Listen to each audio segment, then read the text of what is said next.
Very good morning to one and all, and warm welcome to our 14th online class. ഇന്നത്തെ നമ്മുടെ topic നമ്മൾ discuss ചെയ്യാനായിട്ട് ഉദ്ദേശിക്കുന്നത് corporate governance in PSUs and banks. എന്താണ് ഈ PSUs എന്ന് പറഞ്ഞു കഴിഞ്ഞാൽ? പബ്ലിക് സെക്ടർ അണ്ടർടേക്കിങ്സിനെയാണ് PSUs എന്ന് പറയുന്നത്. അതുപോലെ തന്നെ കോർപ്പറേറ്റ് ഗവേണൻസ് ഒരു ബാങ്കിൽ എങ്ങനെയൊക്കെയാണ് ഇഫക്റ്റീവായിട്ട് അല്ലെങ്കിൽ എഫിഷ്യൻ്റായിട്ട് ചെയ്യാനായിട്ട് സാധിക്കുന്നത് എന്നുള്ളതാണ് ഇന്ന് നമ്മൾ ഡിസ്കസ് ചെയ്യുന്നത്. അപ്പോൾ അതിൽ ഫസ്റ്റ് ടോപ്പിക്ക് എന്താണ്? Corporate governance in PSU. അപ്പോൾ രണ്ട് കാറ്റഗറി ആയിട്ടാണ് ഇന്നത്തെ ഡിസ്കഷൻ. കോർപ്പറേറ്റ് ഗവേണൻസ് എന്ന് പറയുന്നത് PSUയിലും പബ്ലിക് സെക്ടർ അണ്ടർടേക്കിങ്സിലും അതുപോലെ തന്നെ ബാങ്കുകളിലും എങ്ങനെയാണ് ഇഫക്റ്റീവായിട്ട് ചെയ്യുന്നത്.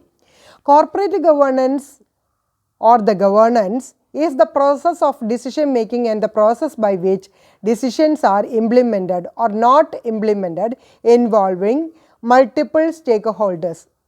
ഡിസിഷൻ മേക്കിംഗ് എന്ന് പറയുന്നത് തന്നെയാണ് ഒരു ഗവേണൻസ് എന്ന് പറയുന്നത്. അതായത് ഡയറക്ഷൻ, കൺട്രോളിങ്, പ്ലാനിങ്, അതിനോട് റിലേറ്റഡ് ആയിട്ടുള്ള ഡിസിഷൻ മേക്കിംഗ് ആണ് നമ്മളിവിടെ എന്തായിട്ട് പറയുന്നത്? ഗവേണൻസ് എന്ന് പറയുന്നത്.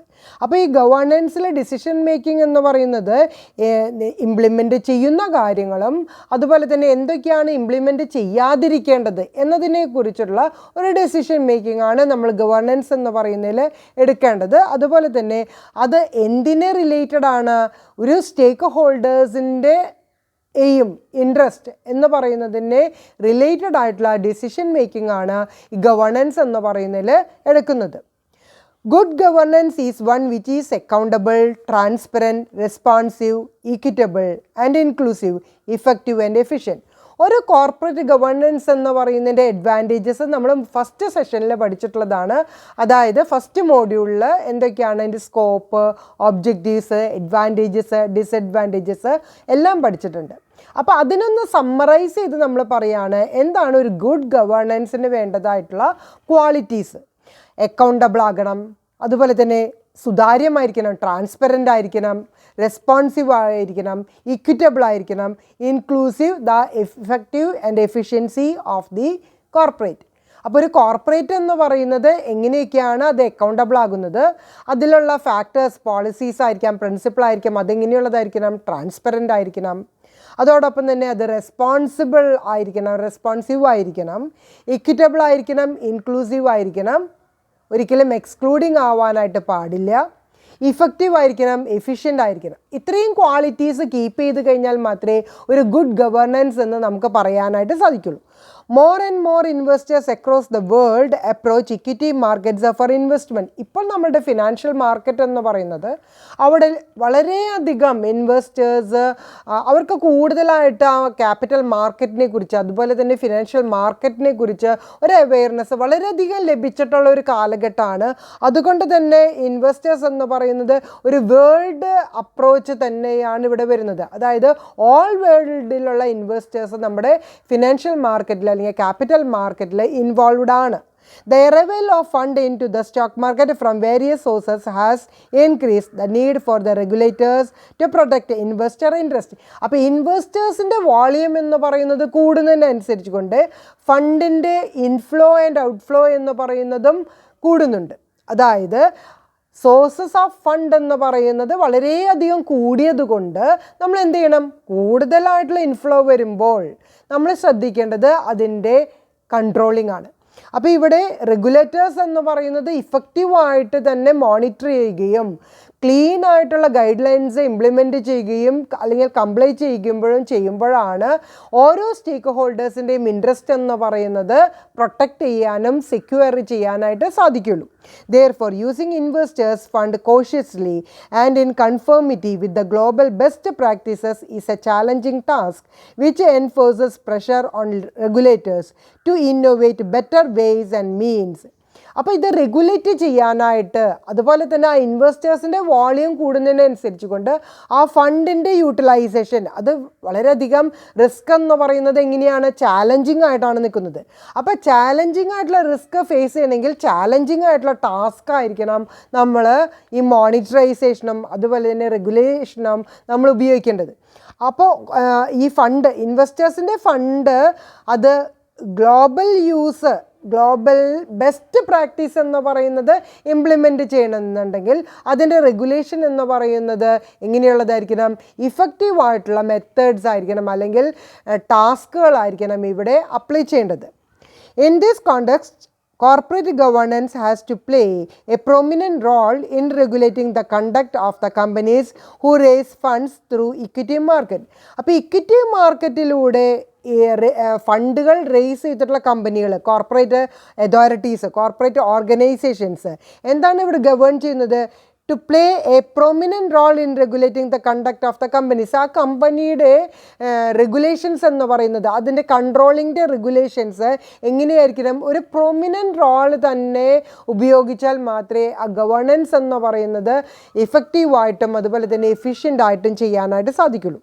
Public listed companies, financial institutions, banks and other corporate raising fund from public have to be made to follow strict discipline in its governance. അപ്പോൾ ഒരു ഗുഡ് ഗവേണൻസ് ഉണ്ടെങ്കിൽ അത് അക്കൗണ്ടബിൾ ആകണം, അത് ട്രാൻസ്പെറൻ്റ് ആകണം, അതുപോലെ തന്നെ അത് ഇക്വിറ്റബിൾ, ഇൻക്ലൂസീവ് ആകണം എന്നുണ്ടെങ്കിൽ അവിടെ മോണിറ്ററിങ് ആവശ്യമുണ്ട്. അതുപോലെ തന്നെ ആ പബ്ലിക് ലിസ്റ്റഡ് കമ്പനീസ് ആയിരിക്കാം, അല്ലെങ്കിൽ ഫിനാൻഷ്യൽ ഇൻസ്റ്റിറ്റ്യൂഷൻസ് ആയിരിക്കാം, ഡിഫറെൻ്റ് ആയിട്ടുള്ള ബാങ്കിങ് കമ്പനീസ്, നോൺ ബാങ്കിങ് ആയിരിക്കാം, അല്ലെങ്കിൽ ബാങ്കിങ് ഇൻസ്റ്റിറ്റ്യൂഷൻസ് ആയിരിക്കും, other corporate raising fund organization ആണെങ്കിലും അവിടെ കൂടുതലായിട്ട് ഇൻട്രസ്റ്റ് ആരുടെ ഇൻട്രസ്റ്റ് ആണ് അവിടെ കവർ ചെയ്യുന്നത്?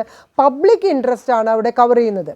പ്രൊട്ടക്റ്റ് ചെയ്യേണ്ടത് എന്താണ്? പബ്ലിക് ഇൻവെസ്റ്റേഴ്സിൻ്റെ ഇൻട്രസ്റ്റ് ആണ്. അതുകൊണ്ട് തന്നെ സ്ട്രിക്റ്റ് ഡിസിപ്ലിൻ, ഒരു റെഗുലാരിറ്റി എന്ന് പറയുന്നത് ഒരു ലീഗൽ ഫ്രെയിം വർക്കിൻ്റെ ഉള്ളിൽ നിന്നുകൊണ്ടുള്ള ഒരു റെഗുലറൈസേഷനാണ് ഈ കോർപ്പറേറ്റ് ഗവേണൻസ് എന്ന് പറയുന്ന ആ ഒരു ഏരിയയിൽ നമ്മൾ ഫോളോ ചെയ്യേണ്ടത്. അങ്ങനെ ഫോളോ ചെയ്ത് കഴിഞ്ഞാൽ മാത്രമേ ഇഫക്റ്റീവായിട്ടുള്ള, എഫിഷ്യൻ്റ് ആയിട്ടുള്ള ഒരു ഗവേണൻസ് എന്ന് പറയുന്നത് ഇംപ്ലിമെൻറ്റ് ചെയ്യാനായിട്ട് സാധിക്കുള്ളൂ. Corporate governance of PSUs, it exists and operate in India in 3 forms. 3 ഫോമുകളിലായിട്ടാണ് ഈ പബ്ലിക് സെക്ടർ അണ്ടർടേക്കിങ്സ് എന്ന് പറയുന്നത് ഇന്ത്യയിൽ ഫോം ചെയ്തിട്ടുള്ളത്. 3 ഫോം എന്ന് പറയുന്നത് ഡിപ്പാർട്ട്മെൻറ്റ്, സ്റ്റാറ്റ്യൂട്ടറി, ഗവൺമെൻറ്. ഇതാണ് 3 കാറ്റഗറൈസേഷൻ എന്ന് പറയുന്നത്. ഇത്രയാണ് PSUസിൻ്റെ അണ്ടറിൽ ഇന്ത്യയിൽ ഫോം ചെയ്തിട്ടുള്ള കോർപ്പറേറ്റ് ഗവേണൻസ് എന്ന് പറയുന്നത്. അതിൽ ഫസ്റ്റ് വൺ നമുക്ക് ആദ്യം തന്നെ ഡീറ്റെയിൽ ആയിട്ട് തന്നെ പോവാം. Departmental undertakings. Departmental undertakings include railways, postal service, broadcast, that is the Doordarshan and All India Radio, etc., which are under the control of corporate governance. Ministry of ഗവൺമെൻറ്റിൻ്റെ കീഴിലുള്ള railways, postal ഡിപ്പാർട്ട്മെൻറ്റുകൾ, അതുപോലെ തന്നെ broadcast, Doordarshan ആയിരിക്കാം, അല്ലെങ്കിൽ all India radio ആയിരിക്കാം, അതെല്ലാമാണ് നമ്മളുടെ departmental undertakings എന്ന് പറയുന്നത്. മിനിസ്ട്രി ഓഫ് ഗവൺമെൻറ്റിൻ്റെ അണ്ടറിൽ നിന്നുകൊണ്ട് കൺട്രോൾ ചെയ്യുകയും അതുപോലെ തന്നെ മോണിറ്റർ ചെയ്യുകയും ചെയ്യുന്നത്. Some ministry of the government and financed and controlled by other government departments. അതിൻ്റെ അഡ്മിനിസ്ട്രേഷൻ കൺട്രോളിംഗ് എന്ന് പറയുന്നത് ഗവൺമെൻറ് മിനിസ്ട്രി ആണെങ്കിലും അതിൻ്റെ ഫിനാൻസ് അതുപോലെ തന്നെ കൺട്രോളിംഗ് ചെയ്യുന്നത് ആരായിരിക്കും? അതർ ഗവൺമെൻറ് ഡിപ്പാർട്ട്മെൻറ്റുകളായിരിക്കും വർക്ക് ചെയ്യുന്നത്. അപ്പോൾ ഡിപ്പാർട്ട്മെൻ്റൽ അണ്ടർടേക്കിംഗ് എന്ന് പറയുന്ന പൊതുവായിട്ടുള്ള ഡിപ്പാർട്ട്മെൻറ്റുകൾ ഏതൊക്കെയാണ്? റെയിൽവേസ്, പോസ്റ്റൽ, അതുപോലെ തന്നെ ബ്രോഡ്കാസ്റ്റിംഗ് ഡിപ്പാർട്ട്മെൻറ്റുകളാണ്. അത് കൺട്രോൾ ചെയ്യുന്നത് ഡിഫറെൻ്റ് ആയിട്ടുള്ള ഗവൺമെൻറ് ഡിപ്പാർട്ട്മെൻറ്റുകളാണ്. അതുപോലെ അത് ഫിനാൻസ് ചെയ്യുന്നതുമാരാണ് ഡിഫറെൻ്റ് ആയിട്ടുള്ള ഗവൺമെൻറ് ഡിപ്പാർട്ട്മെൻറ്റുകളാണ്. രണ്ടാമത്തെ ഫോം ഇന്ത്യയിലുള്ള കോർപ്പറേറ്റ് ഗവേണൻസ് എന്ന് പറയുന്നത് PSUവിൻ്റെ അണ്ടറിൽ വരുന്നത് സ്റ്റാറ്റ്യൂട്ടറി പബ്ലിക് കോർപ്പറേഷൻസ് ആണ്. Secondly, the statutory public corporations created by the parliament or state legislature by passing an act which defines the powers, functions, management, organizational and administrative structures of such corporations such as the Food Corporation of India, Life India Corporation, Life Insurance Corporation of India, etc. അപ്പോൾ FCI, food corporation of ഇന്ത്യയും LIC, life insurance corporation of ഇന്ത്യയൊക്കെയാണ് ഈ statutory public കോർപ്പറേഷൻ്റെ അണ്ടറിൽ വരുന്നത്. Statutory public corporations create ചെയ്യുന്നത് ആരാണ്? Parliament അല്ലെങ്കിൽ സ്റ്റേറ്റ് ലെജിസ്ലേച്ചർ ഒരു ആക്റ്റിൽ ഒരു റെസൊല്യൂഷൻ പാസ് ചെയ്തുകൊണ്ടാണ് പാർലമെൻറ്റ് അല്ലെങ്കിൽ സ്റ്റേറ്റ് ലെജിസ്ലേച്ചറിൽ ഈ സ്റ്റാറ്റ്യൂട്ടറി പബ്ലിക് കോർപ്പറേഷൻസ് ക്രിയേറ്റ് ചെയ്യുന്നത്. അവരുടെ പവേഴ്സ് എന്ന് പറയുന്നത് എങ്ങനെയാണ് ഡിഫൈൻ ചെയ്യുന്നത്? പവേഴ്സ് ആയാലും ഫങ്ഷൻസ് ആയാലും അതുപോലെ തന്നെ മാനേജ്മെൻറ്റ്, ഓർഗനൈസേഷനിലെ അഡ്മിനിസ്ട്രേറ്റീവ് സ്ട്രക്ചേഴ്സ്, ആക്ടിവിറ്റീസ് ഇതെല്ലാം ക്രിയേറ്റ് ചെയ്യുന്നത് അല്ലെങ്കിൽ അത് ഡിഫൈൻ ചെയ്യുന്നത് ആരായിരിക്കും? ഈ പറഞ്ഞ പാർലമെൻറ്റ് അല്ലെങ്കിൽ സ്റ്റേറ്റ് ലെജിസ്ലേച്ചറിൽ ആക്ട് പ്രകാരം എന്തൊക്കെ പ്രൊവിഷൻസ് ആണ് ആ ആക്റ്റിലുള്ളത്, ആ ആക്ട് പ്രകാരമുള്ള കാര്യങ്ങളാണ് വരുന്നത്. അതിനൊരു എക്സാമ്പിളാണ് നമ്മൾ നേരത്തെ പറഞ്ഞിട്ടുള്ള ഫുഡ് കോർപ്പറേഷൻ ഓഫ് ഇന്ത്യ എന്ന് പറയുന്നതും അതുപോലെ തന്നെ ലൈഫ് ഇൻഷുറൻസ് കോർപ്പറേഷൻ എന്ന് പറയുന്നതും. ഇനി തേർഡ് അണ്ടർടേക്കിംഗ് ഗവൺമെൻറ് കമ്പനീസ് ആണ്. The government companies also falls under the purview of PSU. A company is deemed to be a government company or PSU if the government holds 51% or more of its paid up capital. Paid up ക്യാപിറ്റലിൻ്റെ 51% കൂടുതലായിട്ട് government hold ചെയ്യുമ്പോഴാണ് ആ കമ്പനിയെ നമ്മൾ എന്തായിട്ട് പറയുന്നത്? ഒരു government company എന്ന് പറയുന്നത്. അപ്പോൾ ഗവൺമെൻറ് കമ്പനിയും ഏതിൻ്റെ അണ്ടറിൽ വരുന്നുണ്ട്? പബ്ലിക് സെക്ടർ അണ്ടർടേക്കിങ്ങിൻ്റെ അണ്ടറിൽ വരുന്നുണ്ട്. For example Hindustan machine tools limited, steel authority of limited, ഇതൊക്കെയാണ് നമുക്ക് എന്തായിട്ട് പറയുന്നത്? ഗവൺമെൻറ് കമ്പനീസിൻ്റെ എക്സാമ്പിളായിട്ട് പറയുന്നത്. HMTL അതായത് ഹിന്ദുസ്ഥാൻ മെഷീൻ ടൂൾസ് ലിമിറ്റഡ്, അതുപോലെ തന്നെ SAIL എന്ന് പറയും, SAIL steel authority of India limited. ഇതൊക്കെയാണ് നമുക്ക് ഗവൺമെൻറ് കമ്പനീസ് ആയിട്ട് പറയുന്നത്. അണ്ടർലൈൻ ചെയ്ത് വെക്കേണ്ടത് 51% കൂടുതൽ പെയ്ഡ് അപ്പ് ക്യാപിറ്റൽ ഒരു ഗവൺമെൻറ്റിനുണ്ടെങ്കിൽ ആ കമ്പനികളെയാണ് നമ്മൾ എന്തായിട്ട് പറയുന്നത്? ഗവൺമെൻറ് കമ്പനി എന്ന് പറയുന്നത്. Various PSUs have been awarded additional financial autonomy. ഈ PSUവിൻ്റെ നമ്മൾ 3 ഡിഫറെൻ്റ് ആയിട്ടുള്ള ഫോമുകൾ ഇന്ത്യയിലുള്ളതാണ് നമ്മൾ ഡിസ്കസ് ചെയ്തിട്ടുണ്ടായിരുന്നത്. ഇവിടെ അഡീഷണൽ ആയിട്ടുള്ള ഒരു ഫിനാൻഷ്യൽ ഓട്ടോണമി എന്തിന് ലഭിക്കുന്നുണ്ട്? പബ്ലിക് സെക്ടർ അണ്ടർടേക്കിങ്സിന് ലഭിക്കുന്നുണ്ട്. These companies are public sector enterprises which have been given comparative advantage, greater freedom to compete in the global market so as to support them in their drive to become global giants. ഒരു ഗ്ലോബലൈസേഷൻ്റെ ഒരു ഭാഗമായിട്ടാണ് ഇവിടെ ഇപ്പോൾ ഈ government companies അല്ലെങ്കിൽ PSUസിൻ്റെ ഒരു influence വരുന്നത്. അതായത് കമ്പനീസിൽ ഒരു പബ്ലിക് സെക്ടർ എൻ്റർപ്രൈസ് ആണ് എന്നുണ്ടെങ്കിൽ അതിൻ്റെ ഒരു കമ്പാരിറ്റീവ് അഡ്വാൻറ്റേജ്, അതുപോലെ തന്നെ അതിൻ്റെ ഒരു ഫ്രീഡം, എന്തിനുള്ള ഫ്രീഡമാണ്? കോമ്പീറ്റ് ചെയ്യാനുള്ളൊരു ഫ്രീഡം. അതെവിടെയാണ്? ഗ്ലോബൽ മാർക്കറ്റിൽ കോമ്പീറ്റ് ചെയ്യാനുള്ളൊരു ഫ്രീഡം ലഭിക്കാൻ വേണ്ടിയിട്ടാണ് ഈ പബ്ലിക് സെക്ടർ എൻ്റർപ്രൈസ് ആക്കുന്നത്. അതിൻ്റെ സപ്പോർട്ട് എന്ന് പറയുന്നത് ഒരു ഗ്ലോബൽ ജയൻറ്റിൻ്റെ ഒരു സപ്പോർട്ട് ലഭിക്കാൻ വേണ്ടിയിട്ടാണ് ഈ ഗ്ലോബൽ മാർക്കറ്റിൽ ഈ കോമ്പറ്റീഷൻ എന്ന് പറയുന്നത് ഒരു ഗ്രേറ്റർ ഫ്രീഡവും അതുപോലെ തന്നെ ഈ കോർപ്പറേറ്റ് ഗവേണൻസിൻ്റെ പബ്ലിക് സെക്ടർ എൻ്റർപ്രൈസസിൻ്റെ ഒരു അഡ്വാൻറ്റേജും കൂടിയും എടുത്തുകൊണ്ട് ഒരു ഗ്ലോബൽ ജയൻറ്റിനെ ഫേസ് ചെയ്യാനായിട്ട് ഉള്ള ഒരു സ്കില്ല് ഡെവലപ്മെൻറ്റ് എന്ന് പറയുന്നത് ചെയ്യുന്നത്. By financial autonomy granted by the central government, the PSUs are categorized under 3 Ratnas, namely Navaratnas, Maharatnas and Mini Ratnas. ഇനി ഈ ഫിനാൻഷ്യൽ നമ്മൾ നേരത്തെ പറഞ്ഞു അവാർഡഡ് അഡീഷണൽ ഫിനാൻഷ്യൽ ഓട്ടോണമി, അതായത് PSUസിന് അഡീഷണൽ ആയിട്ടുള്ള ഫിനാൻഷ്യൽ ഓട്ടോണമി ആര് കൊടുക്കുന്നുണ്ട്? സെൻട്രൽ ഗവൺമെൻറ് ഗ്രാൻഡ് ആയിട്ട് അല്ലെങ്കിൽ സപ്പോർട്ടിംഗ് ആയിട്ട് കൊടുക്കുന്നുണ്ട്. അതുകൊണ്ട് തന്നെ ഈ PSUസിനെ എങ്ങനെയാണ് കാറ്റഗറൈസ് ചെയ്തിട്ടുള്ളത്? 3 രത്നാസ് ആയിട്ടാണ് ഈ PSUസിനെ നമ്മൾ കാറ്റഗറൈസ് ചെയ്തിട്ടുള്ളത്. അത് ഏതൊക്കെയാണ് ഈ 3 രത്നാസ് എന്ന് പറയുന്നത്? Navratnas, Maharatnas and Mini Ratnas. Financial autonomy was initially awarded to 9 PSUs as Navaratna status in 1997. 1997 Navratna status കൊടുത്തുകൊണ്ട് 9 PSUനെയാണ് സെലക്ട് ചെയ്തിട്ടുള്ളത്. അതായത് ഫിനാൻഷ്യൽ ഓട്ടോണമിയിൽ ഇനീഷ്യൽ സ്റ്റേജിൽ അവാർഡ് ചെയ്തിട്ടുള്ള നവരത്നാസിൽ 9 PSUs ആണ് വരുന്നത്. In 2010 the government establish the higher Maharatna category which raises a companies investment ceiling from ₹1000 crore to 5000 crore. ഇനി 2010 ഗവൺമെൻറ് അഡീഷണൽ സപ്പോർട്ട് കൊടുത്തുകൊണ്ടാണ് ഒരു മഹാരത്ന കാറ്റഗറി എന്ന് പറയുന്ന ഒരു എൻഹാൻസ്ഡ് കാറ്റഗറി ഡെവലപ്പ് ചെയ്തത്. ഈ എൻഹാൻസ്ഡ് കാറ്റഗറിയിൽ ഇൻവെസ്റ്റ്മെൻറ്റ് സീലിംഗ് എന്ന് പറയുന്നത് 1000 കോടിയിൽ നിന്ന് എത്ര കോടിയായിട്ട് വർദ്ധിപ്പിച്ചു? 5000 കോടിയായിട്ട് വർദ്ധിപ്പിച്ചു. There are two categories of mini Ratnas which afford less financial autonomy. Financial autonomy comparatively കുറവുള്ള കാറ്റഗറിയാണ് ഇത് മിനി രത്നാസ് കാറ്റഗറി എന്ന് പറയുന്നത്. അവിടെ ഫിനാൻഷ്യൽ ഓട്ടോണമി എന്ന് പറയുന്നത് കമ്പയറിങ് ടു നേരത്തെ നമ്മൾ രണ്ടെണ്ണം പറഞ്ഞു, ഏതൊക്കെയാണ്? നവരത്നാസും മഹാരത്നാസും. അതിനെ കമ്പയർ ചെയ്യുമ്പോൾ മിനി രത്നാസിന് ലെസ് ഫിനാൻഷ്യൽ ഓട്ടോണമി മാത്രമേ അഫോർഡബിൾ ആയിട്ട് ഉള്ളൂ. The board of directors is considered as a crucial part of the corporate governance. നമുക്കറിയാം കോർപ്പറേറ്റ് ഗവേണൻസിൻ്റെ മെയിൻ റോൾ എന്ന് പറയുന്നത് ആരൊക്കെയാണ് പ്ലേ ചെയ്യുന്നത്? ഇമ്പോർട്ടൻറ്റ് പ്ലെയേഴ്സ് എന്ന് പറയുന്നത് ആരൊക്കെയാണ്? ബോർഡ് ഓഫ് ഡയറക്ടേഴ്സ്, മാനേജ്മെൻറ്റ്, അതുപോലെ തന്നെ ഇൻവെസ്റ്റേഴ്സ്, സ്റ്റേക്ക് ഹോൾഡേഴ്സ് എന്ന് പറയും. ഇവിടെ ബോർഡ് ഓഫ് ഡയറക്ടേഴ്സിനാണ് ഈ കോർപ്പറേറ്റ് ഗവേണൻസ് എന്ന് പറയുന്നതിൽ ഏറ്റവും ഇമ്പോർട്ടൻ്റ് ആയിട്ടുള്ള റോള് പ്ലേ ചെയ്യാനായിട്ട് സാധിക്കാം. The board's primary role is to monitor management on behalf of the shareholders. Shareholders എന്ന് പറയുന്നത് ഒരിക്കലും ആരായിരിക്കില്ല? സ്കിൽഡ് ടാലൻറ്റഡ് പ്രൊഫഷണൽസ് അല്ല. അതുകൊണ്ട് തന്നെ ഒരു കോർപ്പറേറ്റ് എന്ന് പറയുന്നത് റൺ ചെയ്യാനായിട്ട് ഒരു പ്രൊഫഷണൽ ടാലൻറ്റിനെ നമ്മൾ ഹയർ ചെയ്യേണ്ടത് വരും. അങ്ങനെ ഹയർ ചെയ്യുന്നൊരു സെക്ഷനാണ് in the board of directors എന്ന് പറയുന്നത്. അപ്പോൾ അവരുടെ പ്രൈമറി റോൾ എന്ന് പറയുന്നത് എന്താണ്? മാനേജ്മെൻറ്റ് എന്ന് പറയുന്നത് ഇഫക്റ്റീവായിട്ട് എഫിഷ്യൻ്റായിട്ട് നടത്താനായിട്ടുള്ള ഒരു മോണിറ്ററിങ് ആണ് അവർ എക്സ്പെക്റ്റ് ചെയ്യുന്നത്. ആര് എക്സ്പെക്റ്റ് ചെയ്യുന്നത്? നമ്മുടെ സ്റ്റേക്ക് ഹോൾഡേഴ്സ് അല്ലെങ്കിൽ ഇൻവെസ്റ്റേഴ്സ് എക്സ്പെക്റ്റ് ചെയ്യുന്നത്. The primary responsibility of governing a company, whether private or government company, is upon its board of directors. അതുകൊണ്ട് തന്നെ പ്രൈവറ്റ് കമ്പനി ആയിക്കോട്ടെ, പബ്ലിക് സെക്ടർ കമ്പനി ആയിക്കോട്ടെ, അതിൻ്റെ പ്രൈമറി റെസ്പോൺസിബിലിറ്റി എന്ന് പറയുന്നത് ആ കോർപ്പറേറ്റ് ഗവേണൻസ് എന്ന് പറയുന്നത്, അതായത് കൺട്രോളിങ്, ഡയറക്ഷൻ, അഡ്മിനിസ്ട്രേഷൻ എന്ന് പറയുന്നത് ആരാണ് ചെയ്യേണ്ടത്? നമ്മുടെ ബോർഡ് ഓഫ് ഡയറക്ടേഴ്സ് ആണ് ചെയ്യേണ്ടത്.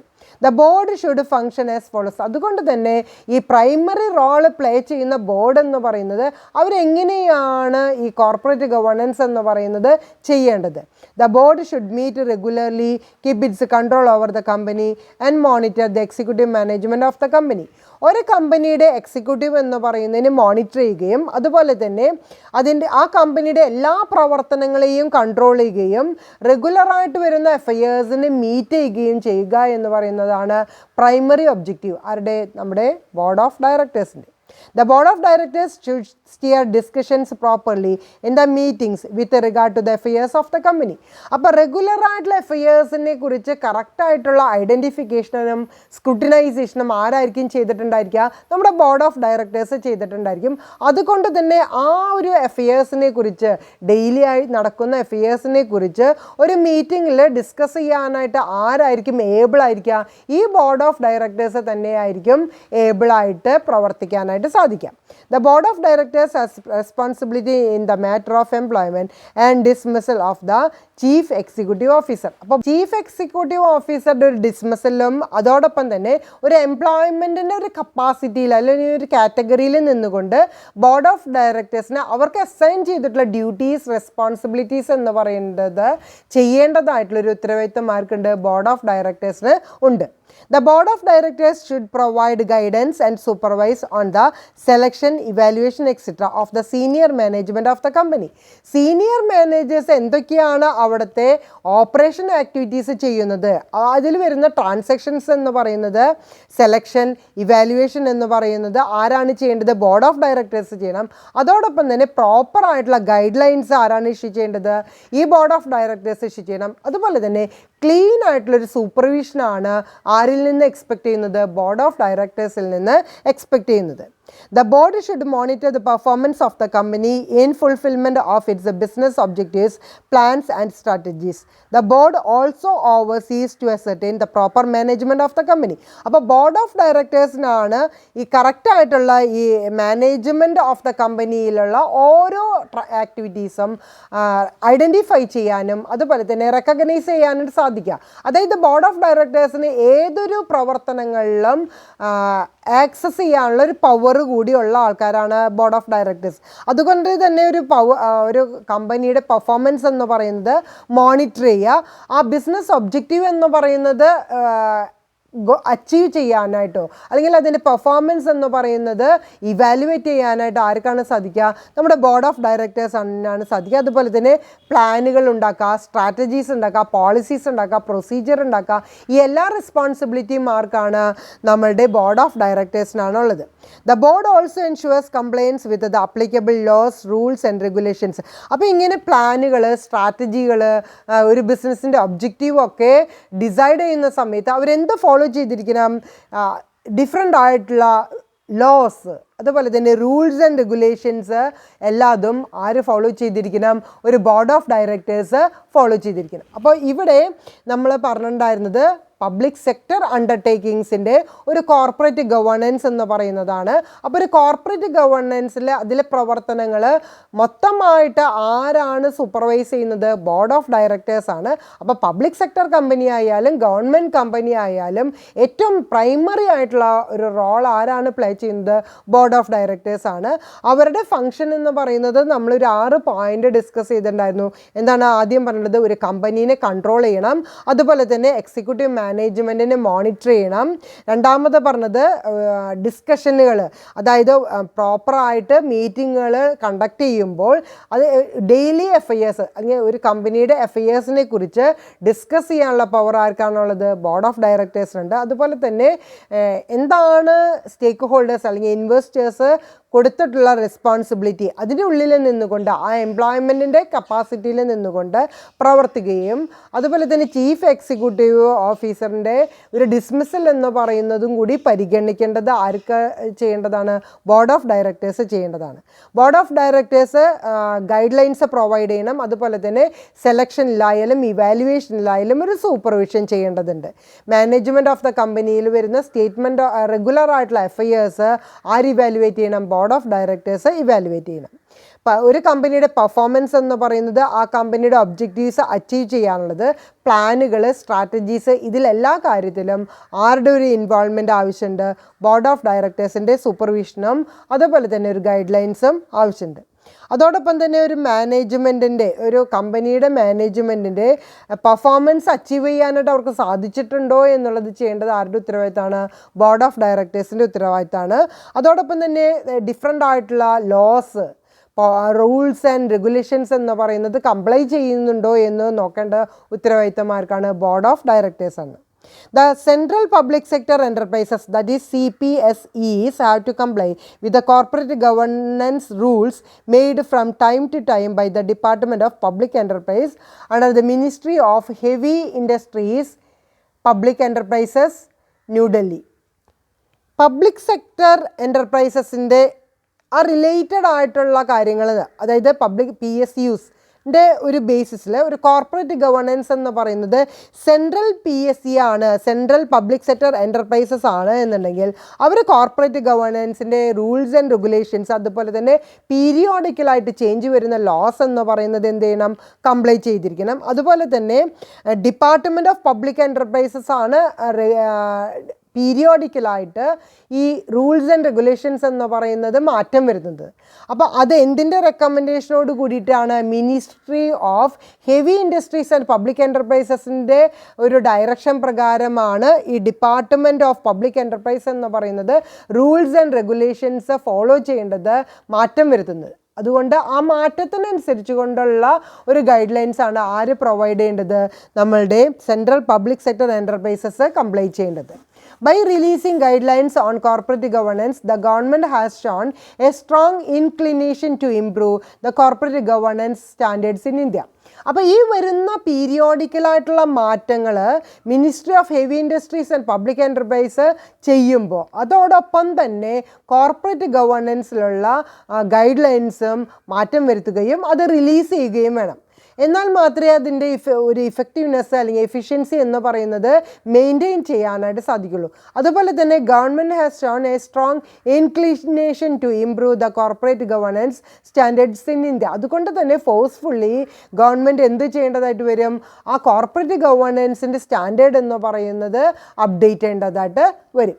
it is highly expected that a mechanism to evaluate the board's overall functioning should be instituted. അതുപോലെ തന്നെ നമ്മുടെ ഇന്ത്യ കോർപ്പറേറ്റ് ഗവേണൻസിൽ ഒരു മെക്കാനിസം എന്ന് പറയുന്നത് അപ്ലൈ ചെയ്യുമ്പോഴും അതുപോലെ തന്നെ ബോർഡ് ഇവാലുവേറ്റ് ചെയ്യുമ്പോൾ ഓവറോളായിട്ടുള്ള ഒരു ഫങ്ഷനിങ് ആണ് ഇവിടെ ഫോക്കസ് ചെയ്യുന്നത്.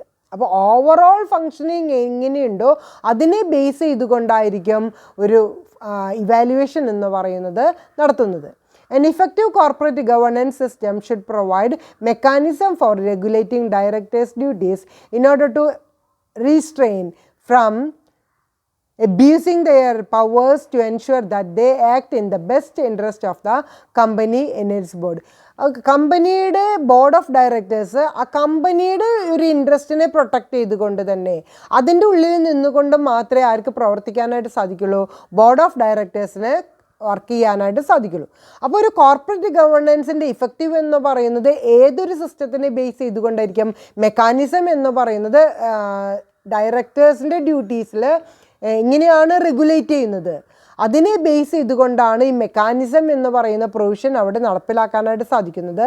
അതുപോലെ തന്നെ എന്ത് റീസ്ട്രെയിൻ ചെയ്യണം, അബ്യൂസിങ് എന്ന് പറയുന്നത് റീസ്ട്രെയിൻ ചെയ്യുകയും, അതായത് ഓരോ ബോർഡ് ഓഫ് ഡയറക്ടേഴ്സിൻ്റെ പവേഴ്സിൽ വരുന്ന അബ്യൂസ് എന്ന് പറയുന്നത് റിസ്ട്രെയിൻ ചെയ്യുകയും, അതുപോലെ തന്നെ ഇൻവെസ്റ്റേഴ്സിൻ്റെ ഇൻട്രസ്റ്റ്, ആ കമ്പനിയുടെ ഇൻട്രസ്റ്റ്, ബോർഡ് ഓഫ് ഡയറക്ടേഴ്സിൻ്റെ ഇൻട്രസ്റ്റ് എന്ന് പറയുന്നത് എന്തിൽ കൺസിഡർ ചെയ്യേണ്ടി വരും, ഈ കോർപ്പറേറ്റ് ഗവേണൻസിൻ്റെ കാര്യത്തിൽ കൺസിഡർ ചെയ്യേണ്ടതായിട്ട് വരും. ഇത്രയാണ് കോർപ്പറേറ്റ് ഗവേണൻസ് ഇൻ PSUs എന്ന് പറയുന്ന കാറ്റഗറിയിൽ നമുക്ക് ഡിസ്കസ് ചെയ്യാനുള്ളത്. 3 തരത്തിലുള്ള PSUസിൻ്റെ കാറ്റഗറൈസേഷൻ ഇന്ത്യയിലുള്ളത് നമ്മൾ പറഞ്ഞിട്ടുണ്ടായിരുന്നു. ഡിപ്പാർട്ട്മെൻറ്റിൽ, സ്റ്റാറ്റ്യൂട്ടറി, ഗവൺമെൻറ്. അതിൽ തന്നെ ബോർഡ് ഓഫ് ഡയറക്ടേഴ്സ് ആണ് ഈ കോർപ്പറേറ്റ് ഗവേണൻസ് എന്ന് പറയുന്നത് ഇഫക്റ്റീവ് മോണിറ്ററിങ് ചെയ്യേണ്ടത്. അതിന് വേണ്ടതായിട്ടുള്ള റെസ്പോൺസിബിലിറ്റീസ്, ഡ്യൂട്ടീസ്, പവേഴ്സൊക്കെ ആര് അത് കൺസിഡർ ചെയ്യണം, ബോർഡ് ഓഫ് ഡയറക്ടേഴ്സ് കൺസിഡർ ചെയ്യണം. ബോർഡ് ഓഫ് ഡയറക്ടേഴ്സിൻ്റെ ഒരു ഇതിന് നമ്മൾ ഗവൺമെൻറ് 3 തരത്തിലുള്ള രത്നാസ് ആയിട്ടാണ് ഈ PSUസിനെ ഡിവൈഡ് ചെയ്തിട്ടുള്ളത്. നവരത്ന, മഹാരത്ന, അതുപോലെ തന്നെ മിനി രത്ന. 3 കാലഘട്ടങ്ങളിലായിട്ടാണ് അതിൻ്റെ ഒരു ഇംപ്ലിമെൻറ്റേഷൻ PSUസിൽ വരുത്തിയിട്ടുള്ളത്. ഈ PSUസിൽ വരുന്ന റൂൾസ് ആൻഡ് റെഗുലേഷൻസ് അല്ലെങ്കിൽ ഗൈഡ് ലൈൻസ് എന്ന് പറയുന്നത് ഓരോ പീരിയോഡിക്കലായിട്ട് വരുന്ന മാറ്റങ്ങൾക്കനുസരിച്ച് കൊണ്ട് മാറ്റങ്ങൾ വരുത്തുകയും അത് കംപ്ലൈ ചെയ്യുകയും ചെയ്യുമ്പോഴാണ് സ്ട്രോങ് ആയിട്ടുള്ള അല്ലെങ്കിൽ ഇഫക്റ്റീവ് ആയിട്ടുള്ള ഒരു ഗവേണൻസ് എന്ന് പറയുന്നത് ഇന്ത്യയിൽ നടപ്പിലാക്കാനായിട്ട് സാധിക്കുള്ളൂ. നെക്സ്റ്റ് ടോപ്പിക്ക് നമുക്ക് ഡിസ്കസ് ചെയ്യാനുള്ളത് നമ്മൾ പറഞ്ഞിട്ടുണ്ടായിരുന്നു. ഇന്നത്തെ ടോപ്പിക് എന്ന് പറയുന്നത് corporate governance in PSUs and bank ആണ്. PSUs ഡിസ്കസ് ചെയ്തു, എല്ലാ സ്റ്റുഡൻസിനും ക്ലിയർ ആയിട്ടുണ്ടാവുമെന്ന് വിചാരിക്കുന്നു. നെക്സ്റ്റ് നമുക്ക് ഡിസ്കസ് ചെയ്യാനുള്ളത് എന്താണ്, ബാങ്കുകളാണ്. Banks occupy a predominant position in Indian financial system, and effective financial intermediation is the essence of sustainable development of the economy. സാമ്പത്തികമായിട്ട് നമ്മളൊരു census എടുക്കുകയാണ് എന്നുണ്ടെങ്കിൽ, സാമ്പത്തിക നിലവാരം നമ്മൾ കണക്കിലെടുക്കുന്ന സമയത്ത് അവിടെ ഫിനാൻഷ്യൽ സിസ്റ്റത്തിൻ്റെ ഇഫക്റ്റീവ്നെസ്സിലും അതുപോലെ തന്നെ ഫിനാൻഷ്യൽ ഇൻ്റർമീഡിയേഷൻ എന്ന് പറയുന്നതിൽ ആരാണ് പ്രൈമറി റോൾ പ്ലേ ചെയ്യുന്നത്? നമ്മുടെ ഫിനാൻഷ്യൽ ഇൻസ്റ്റിറ്റ്യൂഷൻസ് ആയിട്ടുള്ള ബാങ്കുകൾ തന്നെയാണ്. അതുകൊണ്ട് ബാങ്കിന് ഇങ്ങനെയുള്ളൊരു പൊസിഷനുണ്ട്, പ്രീഡോമിനൻ്റ് പൊസിഷനുണ്ട്. അതുപോലെ തന്നെ അതായത് ഇന്ത്യൻ ഫിനാൻഷ്യൽ സിസ്റ്റത്തിൽ ബാങ്കുകൾക്ക് ഒരു പ്രീഡോമിനൻ്റ് പൊസിഷനുണ്ട്. അതോടൊപ്പം തന്നെ ഇഫക്റ്റീവ് ആയിട്ടുള്ള ഒരു ഇൻ്റർമീഡിയറി ഫങ്ഷനാണ് ആര് മൂലം ഇവിടെ നടക്കുന്നത്, ബാങ്കുകൾ മൂലം നമ്മുടെ ഇക്കണോമിക്കൽ ഡെവലപ്മെൻറ്റിൽ നടക്കുന്നത്. There are multiple segments of banks such as public sector banks, that is PSBs, new private sector banks, NPSBs, old private sector banks, OPSBs, corporate banks, regional rural banks and foreign banks. അപ്പോൾ ഇത്രയും കാറ്റഗറികളാണ് നമ്മളുടെ bank എന്ന് പറയുന്ന സെഗ്മെൻറ്റിലുള്ളത്. അതായത് public സെക്ടറുണ്ട്, private സെക്ടറുണ്ട്, അതുപോലെ തന്നെ new private സെക്ടറും ഓൾഡ് പ്രൈവറ്റ് സെക്ടർ ബാങ്കുകളുണ്ട്, കോപ്പറേറ്റീവ് ബാങ്കുകൾ, regional rural banks, foreign bank. ഇതെല്ലാം ചേർന്നതാണ് നമ്മളുടെ ഫിനാൻഷ്യൽ സിസ്റ്റം എന്ന് പറയുന്നതും ഫിനാൻഷ്യൽ ഇൻസ്റ്റിറ്റ്യൂഷൻസ് എന്ന് പറയുന്നതും. അതായത് മൾട്ടിപ്പിൾ ആയിട്ടുള്ള സെഗ്മെൻറ്റ്സ് എന്ന് പറയുന്നത് ബാങ്കിൻ്റെ ബേസിസിൽ. Then regional rural banks and foreign ബാങ്ക്സും കൂടിയും നേരത്തെ പറഞ്ഞ കാറ്റഗറിയിൽ ഇൻക്ലൂഡഡ് ആണ്. About 70% of the banking business is held by the PSBs, comprising of SBI and the nationalized bank. Corporate banking ബിസിനസ്സിൻ്റെ 70% ആരാണ് ഹോൾഡ് ചെയ്യുന്നത്? പബ്ലിക് സെക്ടർ ബാങ്കുകളാണ് ഹോൾഡ് ചെയ്യുന്നത്. അതായത് സ്റ്റേറ്റ് ബാങ്ക് ഓഫ് ഇന്ത്യയും അതുപോലെ തന്നെ നാഷണലൈസ്ഡ് ബാങ്കുമാണ് 70% of the banking transactions hold ചെയ്യുന്നത്. The banking intermediaries engaged in mobilizing deposits and lending them to the needy sector for sustained growth of agriculture, industry and commerce have a critical role to play in the economy. അപ്പോൾ സാമ്പത്തികമായിട്ട് നമ്മളൊരു evaluation നടത്തുമ്പോൾ banking intermediaries ഏതൊക്കെ കാര്യങ്ങളിലാണ് engage ചെയ്യുന്നത്? ഡെപ്പോസിറ്റുകൾ mobilise ചെയ്യുക, അതുപോലെ തന്നെ കൂടുതലായിട്ട് ലെൻഡിങ് പ്രൊവൈഡ് ചെയ്യുക. ആർക്കൊക്കെയാണോ പണം ആവശ്യമുള്ളവർക്ക് അവർക്ക് ലെൻഡിങ് ഫെസിലിറ്റീസ് നമ്മൾ കൊണ്ടുപോയി കൊടുക്കണം. അതുപോലെ തന്നെ ഒരു അഗ്രികൾച്ചർ ഇൻഡസ്ട്രിയൽ കമേഴ്ഷ്യൽ ആയിട്ടുള്ള ഫാക്ടേഴ്സിൽ ഒരു ഡെവലപ്മെൻറ്റ് എന്ന് പറയുന്നതും അതുപോലെ തന്നെ ഒരു ഇക്കണോമിക്കലായിട്ടുള്ള ചേഞ്ചിന് ഒരു ക്രിട്ടിക്കൽ റോൾ ആര് പ്ലേ ചെയ്യുന്നുണ്ട്? നമ്മുടെ ഫിനാൻഷ്യൽ ഇൻസ്റ്റിറ്റ്യൂഷൻസ് ആയിട്ടുള്ള ബാങ്ക് പ്ലേ ചെയ്യുന്നുണ്ട്. Therefore, the functions of banks are sensitive, require greater implementation of corporate governance. അതുകൊണ്ട് തന്നെ കോർപ്പറേറ്റ് ഗവേണൻസ് എന്ന് പറയുന്നത് റിലേറ്റഡ് ടു ബാങ്ക്സ് ആണെങ്കിൽ എങ്ങനെ ഫോളോ ചെയ്തിരിക്കണം?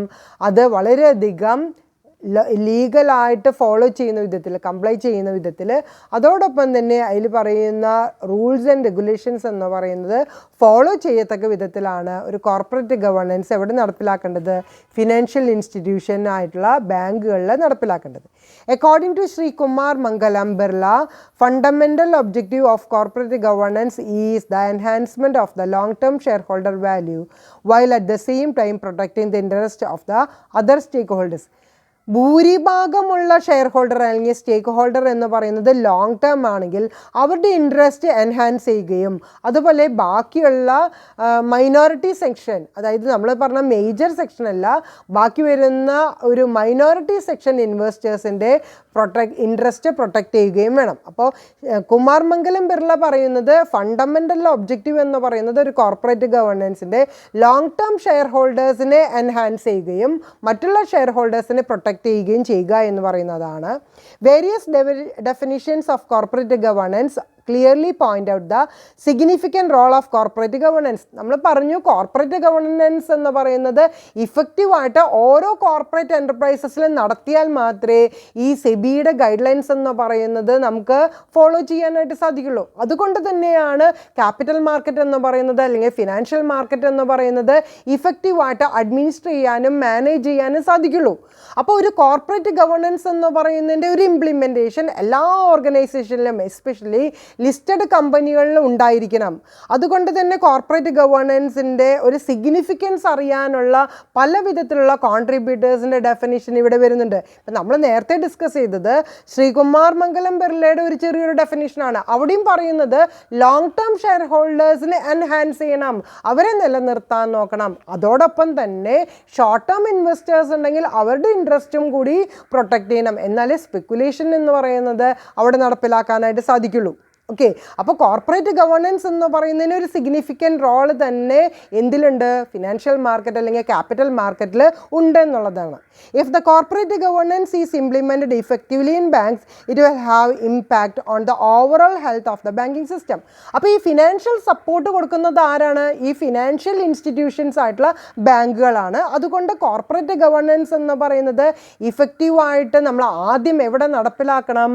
ഫിനാൻഷ്യൽ ഇൻസ്റ്റിറ്റ്യൂഷൻസ് ആയിട്ടുള്ള ബാങ്കുകളിൽ നടപ്പിലാക്കിയാൽ മാത്രമേ, ഒരു സ്ട്രോങ് ആയിട്ടുള്ള ബാങ്കിങ് സിസ്റ്റം ഉണ്ടെങ്കിൽ മാത്രമേ നമുക്ക് ക്യാപിറ്റൽ മാർക്കറ്റിലേക്ക് ലോങ് ടേം ഇൻവെസ്റ്റേഴ്സിനെ നമുക്ക് കിട്ടുകയുള്ളൂ.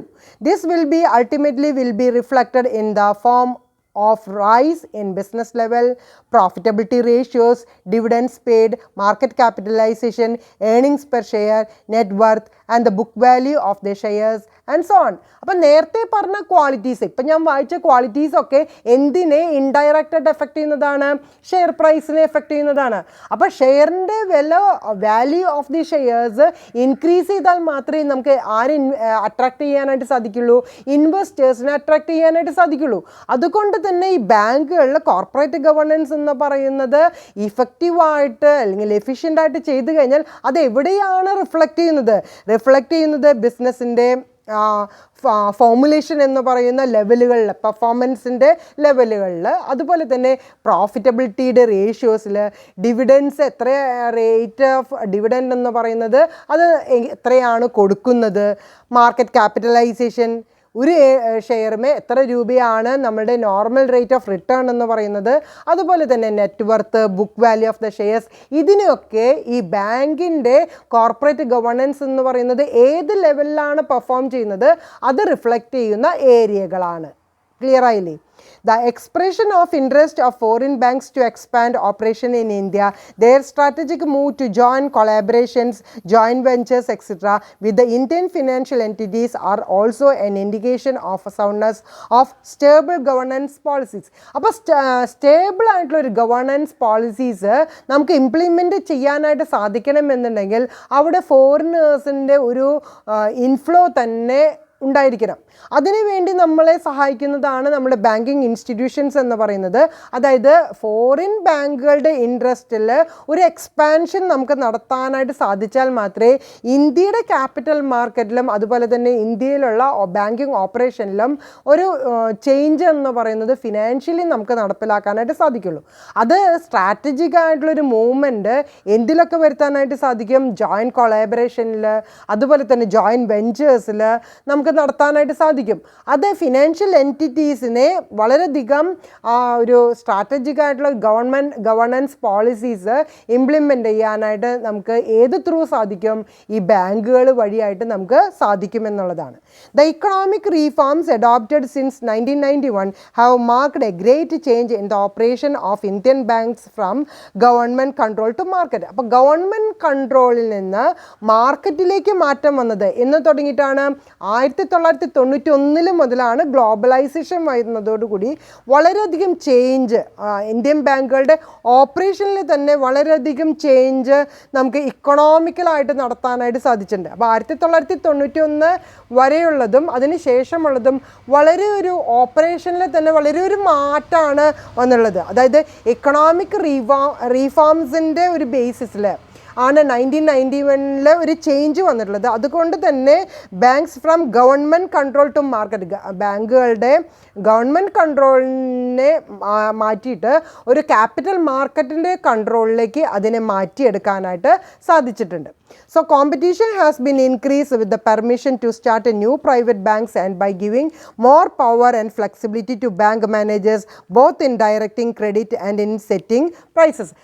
അപ്പോൾ ആ ഒരു 1991 വന്നിട്ടുള്ള ആ ചേഞ്ചോട് കൂടി എന്താണ് ഈ മാറ്റം വന്നിട്ടുള്ളത്? നമ്മൾ നേരത്തെ പറഞ്ഞു 1991 എക്കണോമിക് റീഫോംസോടുകൂടി പുതിയ ചേഞ്ചുകൾ വന്നു എന്ന് പറയുന്നത് ആ ഒരു മാർക്കറ്റിൽ വരുന്ന കൺട്രോളിൽ എന്ത് മാറ്റമാണ് വന്നിട്ടുള്ളത്?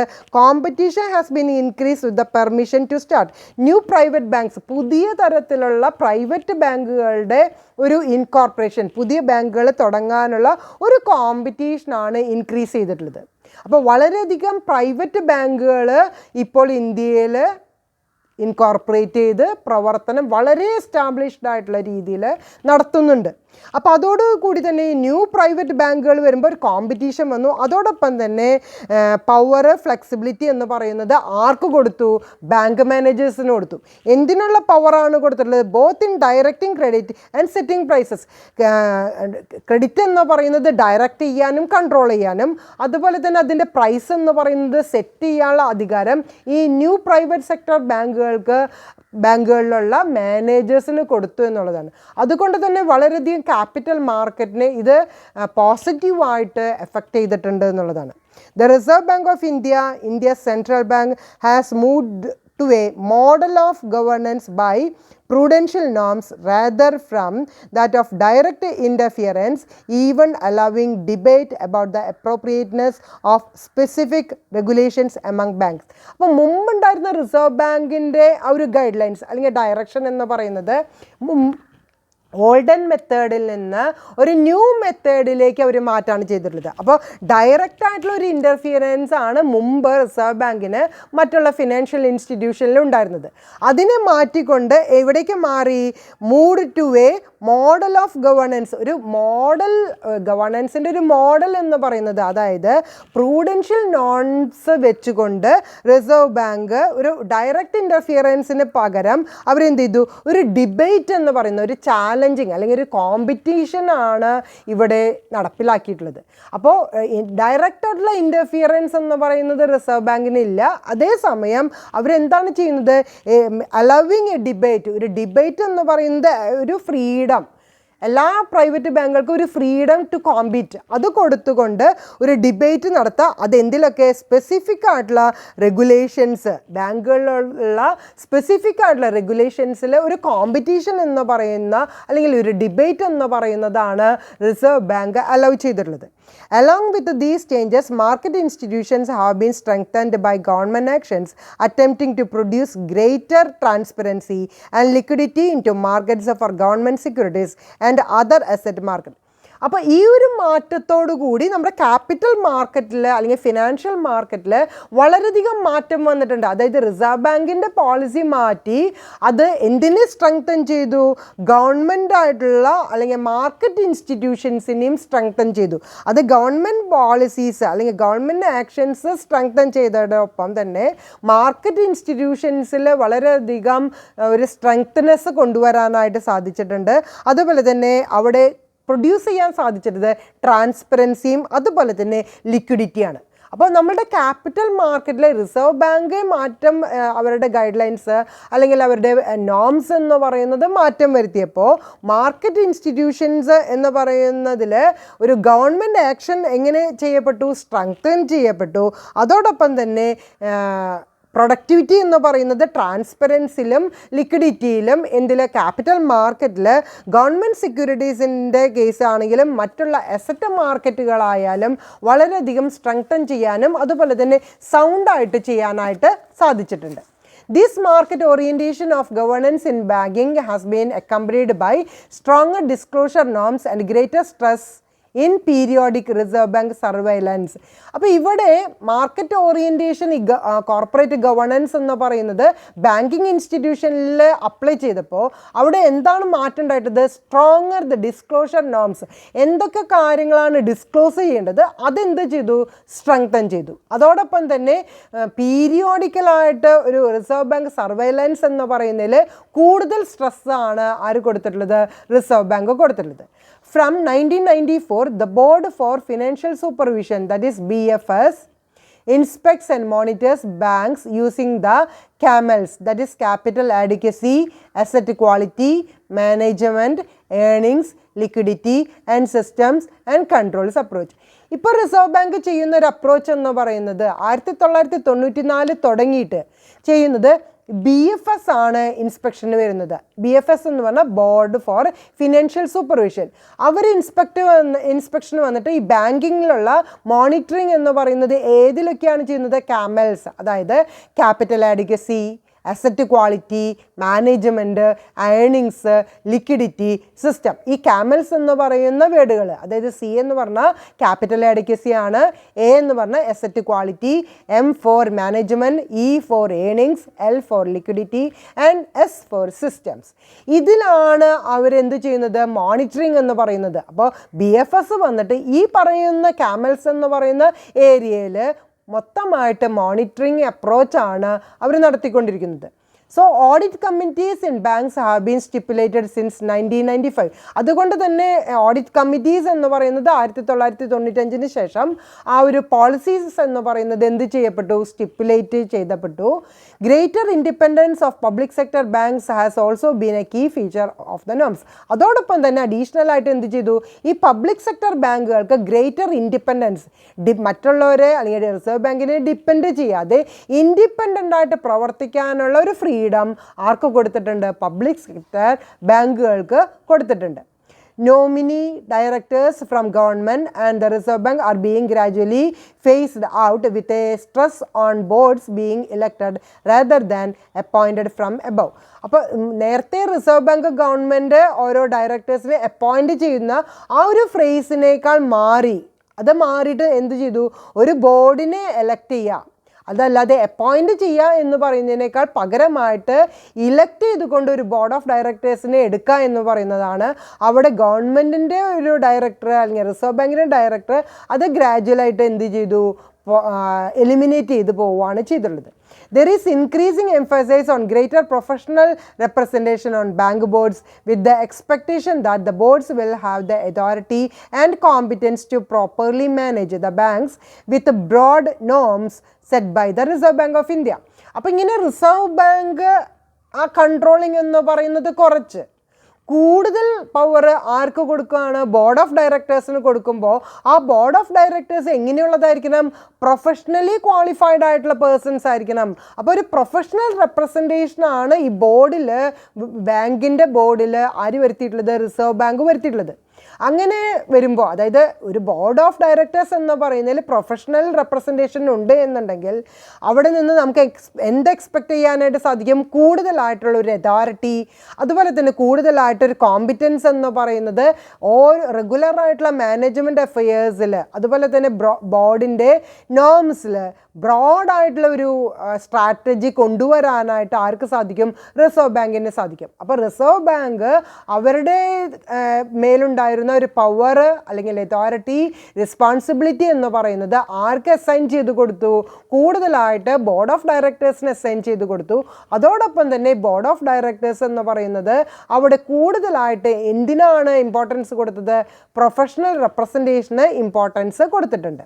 Rules like non-lending to companies that have one or more of the bank's directors on their boards are being softened or removed altogether, thus allowing for related party transactions for banks.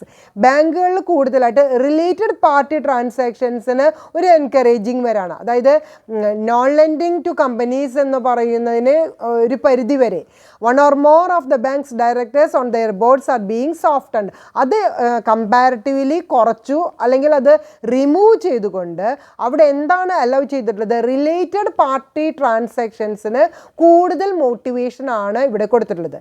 അപ്പോൾ മുമ്പുണ്ടായിരുന്ന non lending to companies എന്ന് പറയുന്ന ആ ഒരു policy മാറ്റിയിട്ട് ഇവിടെ എന്താണ് വന്നിട്ടുള്ളത്? റിലേറ്റഡ് പാർട്ടി ട്രാൻസാക്ഷനാണ് കൂടുതൽ പ്രാധാന്യം കൊടുക്കുന്നത്. The need for professional advice in the election of executive directors is increasingly being realized. അതുപോലെ തന്നെ പ്രൊഫഷണൽ അഡ്വൈസ് ഇവിടെ ഒരു എക്സിക്യൂട്ടീവിനെ ഇലക്ട് ചെയ്യുന്ന സമയത്ത്, എക്സിക്യൂട്ടീവ് ഡയറക്ടേഴ്സിനെ ഇലക്ട് ചെയ്യുന്ന സമയത്ത് അത് വളരെയധികം ഐഡൻറ്റിഫൈ ചെയ്യാനും റെക്കഗ്നൈസ് ചെയ്യാനും റിയലൈസ് ചെയ്യാനും സാധിക്കുന്നുണ്ട്. As for the old private banks, concentrated ownership remains widespread characteristics, limiting the possibilities for professional excellence and opening the possibility of misdirecting credit. എന്തുകൊണ്ടാണ് ഈ പഴയ സിസ്റ്റം മാറ്റണമെന്ന് തോന്നിയാനുള്ള ഒരു കാരണം? മുമ്പുണ്ടായിരുന്ന ഓൾഡ് പ്രൈവറ്റ് ബാങ്കുകളിൽ കൂടുതൽ കോൺസെൻട്രേഷൻ വന്നിട്ടുള്ളത്, ഇൻഫ്ലുവൻസ് വന്നിട്ടുള്ളത് ആർക്കാണ്? ഓണേഴ്സിനാണ്. ഒരു ഓണർഷിപ്പ് എന്ന് പറയുന്നത് കോൺസെൻട്രേറ്റ് ചെയ്തുകൊണ്ടുള്ള ഒരു പ്രവർത്തനം. അവിടുത്തെ ഏതൊരു പോളിസീസ് നോക്കുകയാണെങ്കിലും അതിൻ്റെ ക്യാരക്ടർ എന്ന് പറയുന്നത് ഈ ഓണർഷിപ്പിനെ കോൺസെൻട്രേറ്റ് ചെയ്തുകൊണ്ടായിരിക്കും. അതുപോലെ തന്നെ അങ്ങനെ വരുമ്പോൾ എന്തുണ്ടാവുക? ഓണേഴ്സിനെയാണ് കൂടുതൽ കോൺസെൻട്രേറ്റ് എന്ന് പറഞ്ഞിട്ടുണ്ടെങ്കിൽ പോസിബിലിറ്റീസ് എന്ന് പറയുന്നത് കമ്പാരിറ്റീവ്ലി എങ്ങനെയായിരിക്കും? കുറവായിരിക്കും.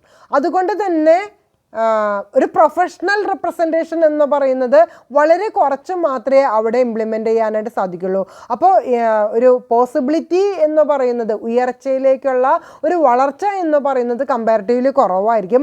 അതുപോലെ തന്നെ മിസ്ഡയറക്റ്റ് ഇൻ ദ ക്രെഡിറ്റിനെ മിസ്ഡയറക്റ്റ് ചെയ്യാനുള്ള ഒരു പോസിബിലിറ്റിയും ഈ ഓൾഡ് പ്രൈവറ്റ് ബാങ്കുകളുടെ പോളിസീസിൽ ഉണ്ടായിരുന്നു. അത് റെക്കഗ്നൈസ് ചെയ്തുകൊണ്ടാണ് നമ്മളിപ്പോൾ എന്ത് പറയുന്നത്? അതിൽ മാറ്റം വരുത്തണം എന്ന് പറയുന്നത്.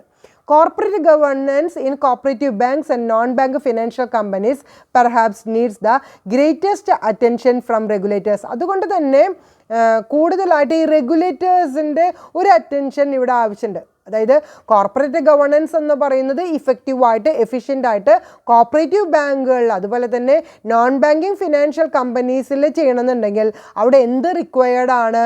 ഒരു ഗ്രേറ്റസ്റ്റ് അറ്റൻഷൻ ഫ്രം ദ റെഗുലേറ്റേഴ്സിൻ്റെ ഒരു ഹ്യൂജ് ആയിട്ടുള്ള ഒരു അറ്റൻഷൻ അവിടെ ആവശ്യമുണ്ട്. So rural cooperative banks are frequently run by political powerful groups with a little professional involvement and considerable channeling of credit to the people connected with them. Cooperative ബാങ്കുകളിലാണെങ്കിൽ എന്താണ് സംഭവിക്കുന്നത്? അതും rural cooperative ബാങ്കുകളിലാണെങ്കിൽ അവിടുത്തെ running എന്ന് പറയുന്നത് എങ്ങനെയാണ്? Politically powerful ഗ്രൂപ്പാണ് അത് എന്ത് ചെയ്യുന്നത്? ഡയറക്ഷൻ ആൻഡ് കൺട്രോൾ എന്ന് പറയുന്നത്. അതായത് കോപ്പറേറ്റീവ് ബാങ്കുകളിൽ ആരെയാണോ ഇലക്ഷനിൽ എലക്ട് ചെയ്തിട്ട് എടുക്കുന്നത് അവരെയാണ് ബോർഡ് ഓഫ് മെമ്പേഴ്സ് ആകുന്നത്. അതുകൊണ്ട് തന്നെ അവിടെ കൂടുതലായിട്ടുള്ള ഇൻഫ്ലുവൻസ് എന്തിനുണ്ട്? പൊളിറ്റിക്കൽ പവർഫുൾ ഗ്രൂപ്പിനുണ്ട്. ഏത് പൊളിറ്റിക്കൽ പാർട്ടിയാണോ അവിടെ കൂടുതലായിട്ട് സ്ട്രെങ്തനായിട്ട് നിൽക്കുന്നത് അവരിൽ നിന്ന് എലക്ട് ചെയ്യുന്നവരായിരിക്കും ആരായിട്ട് വരാം? ഒരു റൂറൽ കോപ്പറേറ്റീവ് ബാങ്കിൻ്റെ ബോർഡ് ഓഫ് ഡയറക്ടേഴ്സായിട്ട് വരുന്നത്.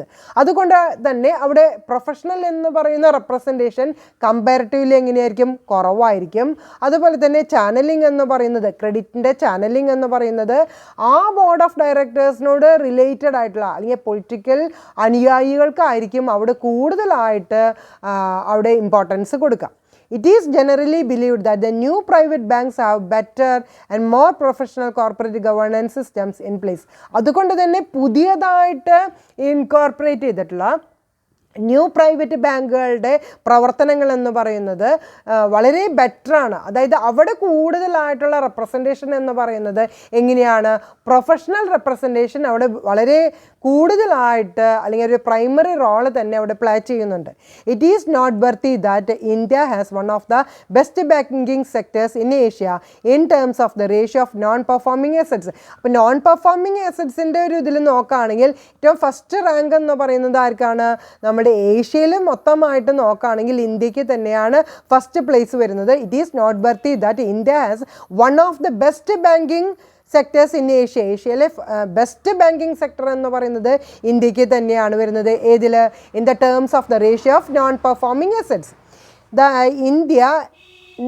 The NPL ratios of around 4% of total banking assets as far below those of China or Japan and most other Asian and emerging markets. ഇവിടെ NPL അതായത് നോൺ പെർഫോമിംഗ് ലൈബിലിറ്റി അല്ലെങ്കിൽ non performing loss എന്ന് പറയുന്നത് എത്രയുള്ളൂ? 4%. Total banking അസറ്റിൻ്റെ 4% മാത്രമേ നമുക്ക് non performing liability ആയിട്ട് വരുന്നുള്ളൂ. അപ്പോൾ മറ്റുള്ള രാജ്യങ്ങളെ കമ്പയർ ചെയ്യുമ്പോൾ അല്ലെങ്കിൽ ചൈന അല്ലെങ്കിൽ ജപ്പാൻ അല്ല മറ്റുള്ള ഏഷ്യൻ ഏരിയാസിനെ വെച്ചിട്ട് നമ്മൾ കമ്പയർ ചെയ്യുമ്പോൾ നമ്മളുടെ NPL എന്ന് പറയുന്നത് എത്രയേ വരുന്നുള്ളൂ? 4%. ടോട്ടൽ ബാങ്കിങ് അസറ്റിൻ്റെ 4% മാത്രമേ വരുന്നുള്ളൂ.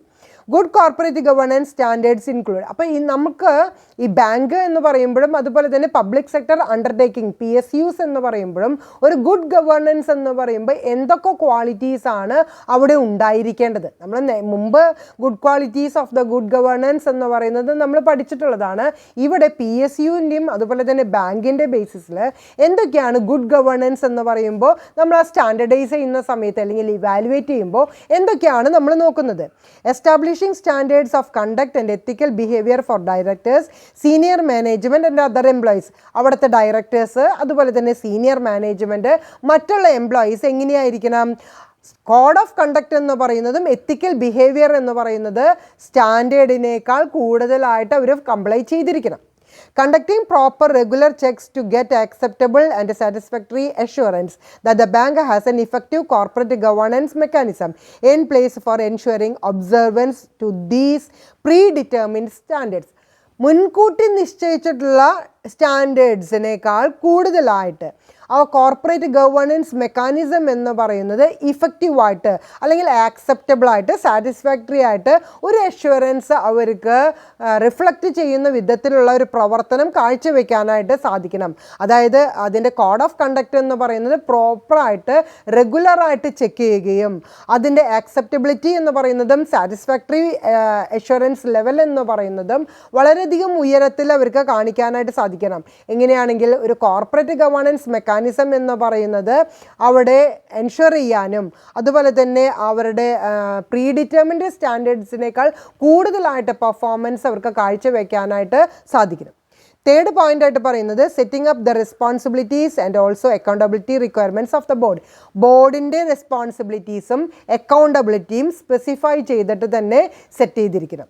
Setting up the terms for appointment of qualified and capable individuals to senior management position.